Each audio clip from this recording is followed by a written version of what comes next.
Hi, this is Vicki with Crafting for Fun. Today I want to show you how I made this adorable package embellishment.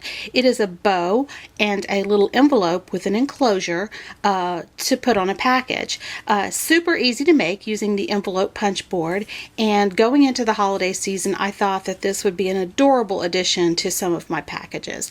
So super easy to make, so let me show you what you'll need in order to make this project and we can get started. To create today's project, you'll need the following items. You will need some type of an envelope punch board. I am using the Stampin' Up! Envelope punch board, but the We Are Memory Keepers envelope punch board works just as well. And actually, the Stampin' Up! Punch board is made by We Are Memory Keepers, and you can see that right here in the upper corner. You'll need a piece of patterned designer series paper or cardstock that measures 8 1/2 inches by 2 inches. And then another piece that is 5 1/2 inches by just a hair less than 2 inches wide. I cut mine actually at 1 15/16, but just a sliver less than 2 inches wide. And then to create the envelope that coordinates with that, you'll either need a coordinating pattern of cardstock, or you'll need a 4 1/2 by 4 1/2 piece of solid cardstock that coordinates. In addition to that, I'm using some of these tiny little clothespins, and they measure about 1 1/4 inches long by, or maybe 1 1/8 inches long by about 1/8 of an inch wide. They're very tiny. You can buy these either in any craft store, or actually Stampin' Up! Sells a similar product. And then you'll need some type of tape, strong adhesive that tears. I'm using score tape. And then some type of a foam adhesive. And this is just some foam tape that I have that's on a roll, but pop dots, dimensional, something like that would work just as well. And a pair of scissors. So let me get set up here and I'll show you how to make this project.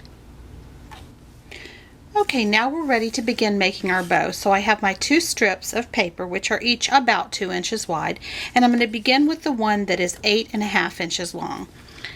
I'm going to lay it on my envelope punch board, and I'm going to line this edge up with 4 1/4, because 4 1/4 is half of 8 1/2, and I want my first punch to be exactly in the center. So I'm going to just press down to make a divot. Then I'm going to flip my piece over and again line it up with 4 1/4 and punch again to make a divot on the other side. So now I have divots that are exactly across from one another. Then I'm going to take the left edge of my paper and I'm going to put it in my envelope punch board, and I'm going to tilt it up so that you can see what I'm doing. And I'm going to line the left edge up with the beginning of the plastic here. I just want it to be right the end of this scoring guide. I want it to be right at the inside end of the scoring guide. Hope that makes sense to you. So I'm going to lay my paper there and punch, and I'm going to turn it over and do exactly the same thing, and I'll show you what that makes. That makes a piece that looks like this. It's got a little bit of a inward scallop, but it's got a nice flat area here, and that will be a glue tab. Then I'm going to turn my paper over and I'm going to do exactly the same thing on the opposite end. I want to make a similar glue tab on the other end. And my final piece will look just like this. So now I'm ready to take that 5 1/2 inch piece, and you guessed it, half of 5 1/2 is 2 3/4. So I'm going to put it in and punch. I'm going to turn it over and again line it up with 2 3/4 and punch again, and I have a piece that looks like this. But in this case I don't need a glue tab on the end. What I want is to pin it the ends. Now I can certainly do that by hand with scissors. You've seen me do that on many cards, but I'm actually going to be using an optional item, which is the Banner Triple Punch by Stampin' Up! I'm going to insert my paper all the way in to the banner punch and punch. And when I do, it will give me that perfect pennant end. Then I'm going to insert, the other end of my paper, and again, get a perfect pennant end. So that is all I need to do in order to make my bow. I'm going to set these 2 pieces aside, and we'll come back to them in a moment. But I'm going to grab my 4 1/2 by 4 1/2 piece of cardstock, and this is what I'm using to make my envelope.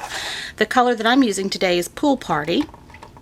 And I'm going to, you'll notice that this measurement is not on your measurement guide. You can certainly make any of the envelope sizes on here, but I wanted a smaller envelope. So I kind of fiddled and made my own dimensions. So this is 4.5 by 4.5 square, and the left-hand edge is on the 2-inch mark. So I am going to score and punch, and then now I don't need to worry about measuring anymore because I'm going to use the score line here, and I'm going to line it up with the score guide, and I'm going to punch and score, and again lining the score mark up with the score guide. I'm going to punch and score, and then one last time I'm going to line it up and punch and score.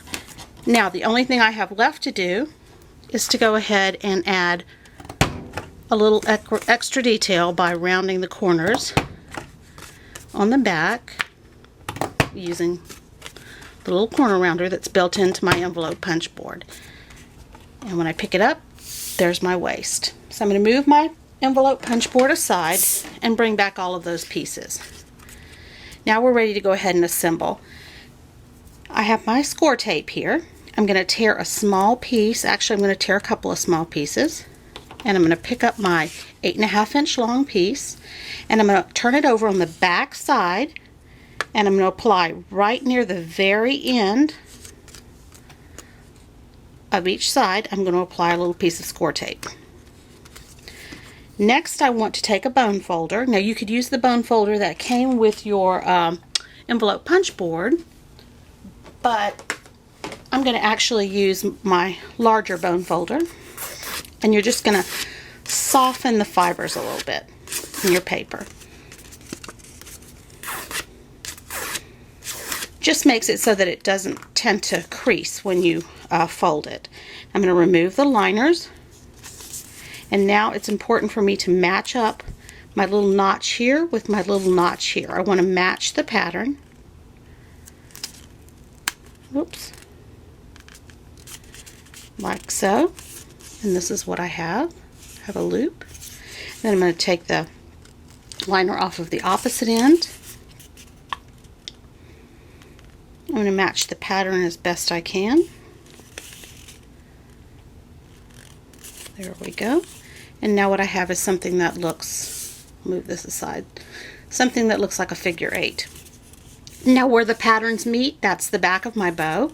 I'll want to turn it over so the pretty side is on the front, and I'm going to grab my little mini clothespins, and I'm going to grab one of those out. Now what I like to do is take a tiny piece of score tape. This is of course optional, but I put a tiny piece on the back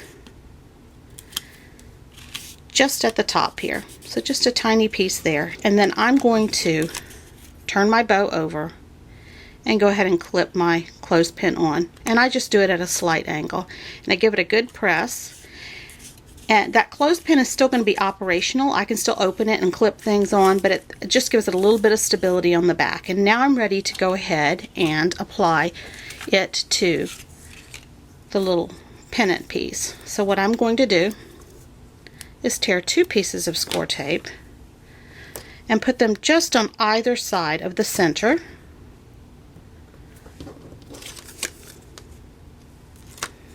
Go ahead and take the liners off. Whoops.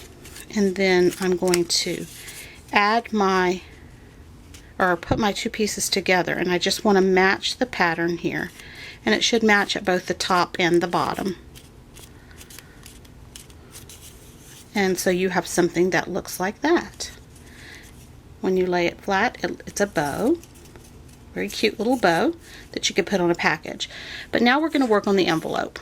So what I have is my piece here that I've already scored. I'm going to take my bone folder and I'm going to burnish all of my creases.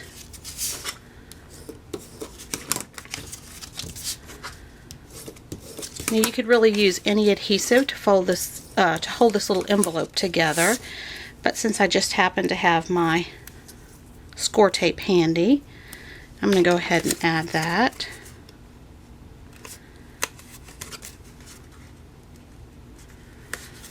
And I'm just going to peel these off. fold the two side panels in and fold the center panel up. And now I have the little top flap that opens.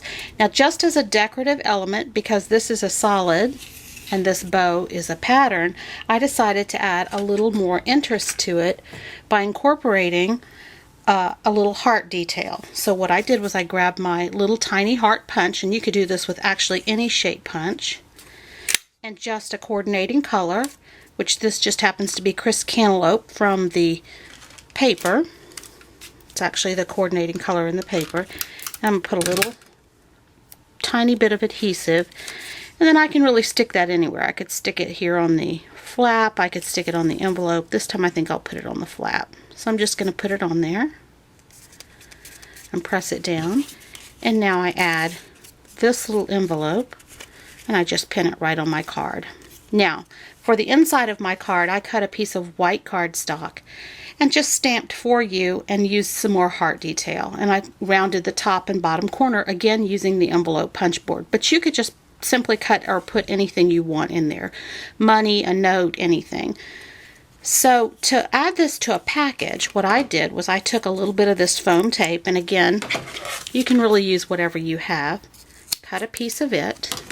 It is double-sided. I'm just going to stick it on the back here, and whenever I'm ready to add it to my package, I'll just peel the liner off and press that down, and I have a cute little card with an enclosure and a bow, all ready to decorate my package. So I hope you enjoyed today's project. If you have any questions, please email me at craftingforfun@gmail.com. Before you go, though, I do want to show you one variation on this. A lot of you may have envelope dies. Stampin' Up! Used to sell an envelope die that had a cute decorative border, and this is what I have on this one. It's the exact same pattern paper and a very, very similar size envelope, but it just has a cute little detailing on the edge. And this one, all I did was make the envelope with that die instead of using my envelope punch board. So two different options, both very, very cute. So if you have any questions, just let me know, and I look forward to seeing you back here again really soon.